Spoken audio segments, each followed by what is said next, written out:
Sir ఎట్లా చూస్తారు? ప్రభుత్వం మీ వల్ల ఫ్రీ బస్సు పథకం నడుస్తా ఉన్నది.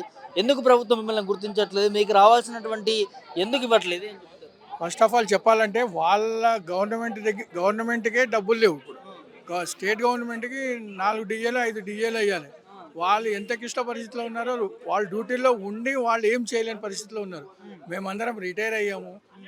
అందరం గుమిగూడి ధర్నాలు చేస్తున్నాము.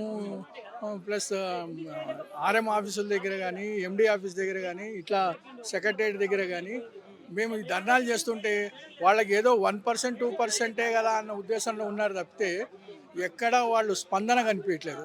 ఇప్పుడు వాళ్ళ ఉద్దేశం ఏంటి? సీనియర్లు ఎవరైతే ఉన్నారో వాళ్ళ మీద ఏదో రకంగా చిన్న కేసు అయితే కూడా దాన్ని భూదద్దంలో పెట్టి పెద్ద కేసు చేసి వాడికి 70-80 వేలు శాలరీ వస్తే అట్లాంటి వాళ్ళు ఇద్దరు దొరుకుతారని వాడి మీద జబర్దస్తి చేసి వాళ్ళని ఉద్యోగాల్లోంచి సస్పెండ్ చేయడము, రిమూవ్ చేయడము, వీళ్ళు ఏమైనా బతికుండి సరిగ్గా ఉంటే కోర్టు నుంచి మళ్ళీ ఏమైనా తెప్పించుకోవడము, వాళ్ళ ఉద్యోగాలు తెప్పించుకోవడము, అట్లాంటి పరిస్థితులు ఏర్పడుతున్నాయి. మేము రిటైర్ అయ్యాము. రిటైర్ అయిన వాళ్ళు మానసికంగా ఏంటంటే ఒక ఆర్థిక ఇబ్బందులు తప్పితే మిగతా అంటే బస్సులో ఎక్కితే ఒళ్ళు హూనమైపోయి పొద్దున కాళ్ళ నొప్పులు, రాత్రి తలకాయ నొప్పులు ఇవన్నీ ఉండి కూడా వాళ్ళు ఏమీ బెనిఫిట్ పొందలేకపోతున్నారు.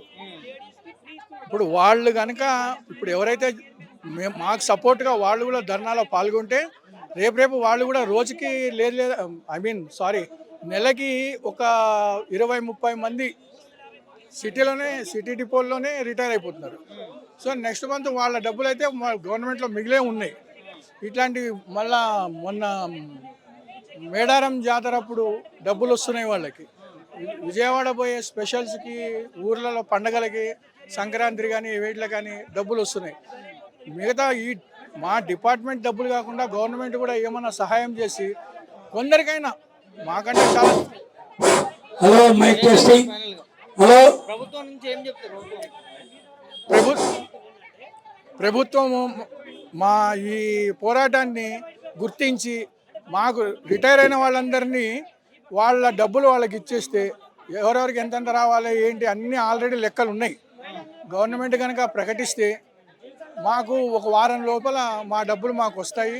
దయచేసి గవర్నమెంట్ని మేము అడిగేది ఏంటంటే, అయ్యా గవర్నమెంట్ ప్రభుత్వ ప్రతినిధులారా, మీరు మా మీద దయ ఉంచి మాకు 17 నుంచి రావాలా పిఆర్సీ, 17 నుంచి రావాల్సిన పిఆర్సీని పూర్తి చేసి మా డబ్బులు మాకు ఇవ్వమని మేము మనసారా కోరుకుంటున్నాం. మా ఆర్టీసీ కార్మికుల తరఫున.